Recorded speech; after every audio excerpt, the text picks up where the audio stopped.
Cinema actor Raj Kapoor గారు అందరికీ తెలిసే ఉంటుంది. ఓకే. ఆయన ఒక మంచి ఫేజ్‌లో ఉన్నారనమాట. సూపర్ స్టార్ అయిపోయినారు. కాకపోతే ఆయన మామూలుగా సాదాసీదా బట్టలేసేవారంట రెగ్యులర్‌గా. ఇంక సినిమా షూటింగ్‌ల కంటే కోటు, గీటు దానికి తగ్గట్టుగా వేసేవారు గానీ, బయట తిరుగుతున్నప్పుడు సాదాసీదా బట్టలతో ఉండేటోళ్ళంట. ఆయన అసిస్టెంట్ అడిగిండనమాట ఒకరోజు, "ఏం సార్ మీరు ఇంత పెద్ద పేరుంది మీకు, సాదాసీదా కార్‌లో తిరుగుతారు, మామూలు బట్టలేస్తారు, సాదాసీదా బ్రాండెడ్ ఏం వెయ్యరు కదా సార్, మిగతా వాళ్ళందరూ కూడా బ్రాండెడ్ వేస్తున్నారు, అంతా పేరు తెచ్చుకోకుండా పోయినా కూడా బ్రాండెడ్‌ని వాడుతున్నారు" అని అంటే ఆయన అన్నారంట, "నాకేమన్నా ఫరక్ పడుతుందా? నేను సాదాసీదా బట్టలేస్తే ఏమన్నా నా వాల్యూ గిట్ట తగ్గిపోతుందా? లేకపోతే బ్రాండెడ్ వేస్తే పెరుగుతుందా? I am Raj Kapoor.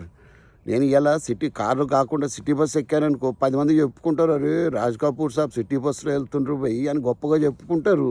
అది బ్రాండ్ వాల్యూ అంటే, బట్టల మీద కాదు బిడ్డ" అని చెప్పిండనమాట.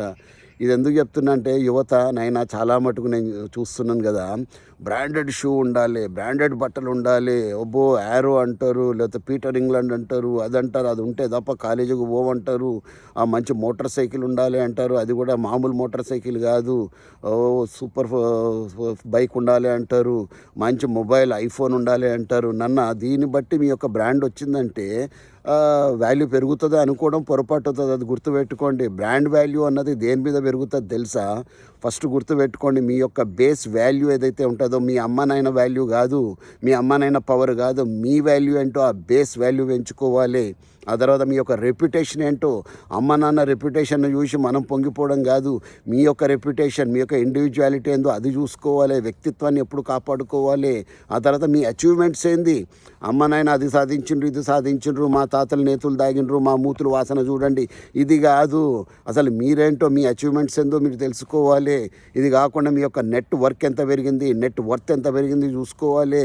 మీ యొక్క ఆదాయం అనేది ఏ ప్రకారంగా పెంచుకోవాలి, భవిష్యత్తులో డివిడెండ్ ఫిలాసఫీ అన్నది ఏ ప్రకారంగా ఉంది, దాని గురించి ఆలోచిస్తే మీ యొక్క బ్రాండ్ పెరుగుతుంది. కానీ బ్రాండెడ్ బట్టలు, బ్రాండెడ్ వస్తువులు వాడడం ద్వారా మీ బ్రాండ్ పెరగదు. గుర్తుపెట్టుకోండి. మీ మాట తీరు ఏ ప్రకారంగా ఉంది, అవతలి వ్యక్తులతో మీ యొక్క వ్యవహారం అన్నది ఏ ప్రకారంగా ఉంది, వీటిని బట్టి మనకు విలువ పెరుగుతుంది తప్ప ఈ బట్టలు వేసుకోవడం వల్ల, ఓకే చిరిగిన బట్టలు వేసుకోమన్నది నా ఉద్దేశం కాదు, వేసుకోవాల్సిందే అంతే తప్ప బ్రాండెడ్ ఉంటేనే నాకు జీవితము అన్నది ఎప్పుడు కూడా అనుకోకండి, అది తప్పు అవుతుంది. కాబట్టి మీ యొక్క బ్రాండ్ వాల్యూను మీరు పెంచుకోవాలి, మీ వేసిన బట్టలు కాదు. సర్వే జన సుఖినో భవంతు. Have a blessed life. జై హింద్.